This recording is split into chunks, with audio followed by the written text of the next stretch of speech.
আজকে তোমাদের সামনে বসছি অনেক দুঃখ নিয়ে। আর সেই দুঃখ হলো কি, এই কপালটা এত পুরা মনে হয় কি সারাক্ষণ এই যে জুতা দিয়ে কপালটারে বাইরে। তোমরা বলবা কি যে পাগল হয়ে গেছে, আসলে পাগল হওয়ার মতোই। তোমরা সবাই জানো অনেক দিন ধরে কষ্ট করতেছি, তারপর তোমরা যদি আমার পাশে না থাকো তাহলে এই জুতা দিয়ে কপাল পেটানো ভালো না।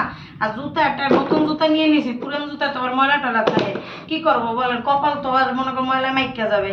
এজন্য চিন্তা করলাম কি যে এই পুরান জুতা দিয়ে কপাল পিটানো যাবে না, নতুন জুতা দিয়ে পিটাই। মানে আমার আজকে কথা না যাওয়া পর্যন্ত কপাল বাইরে ফেলাম। আজকে আমি চিন্তাই করছি যে কেন এত কষ্ট করি, তারপরও কেন আপনারা আমার ভিডিও দেখেন না, কেন তোমরা আমার ভিডিও দেখো না। যার কারণে আমি চিন্তাই করছি যে আজকে কপাল রাখবো না, কপালকে এত খারাপ আজকে কপালে পিঠা মুদইরে পিঠে পুড়ে ফাড়িয়ে লাগে এদিক করেন। তো কেউ যদি কেউ যতক্ষণ মানা না করবে ততক্ষণ কিন্তু পিড়েতেই থাকুন পিড়েতেই থাকুন পিড়েতেই থাকুন।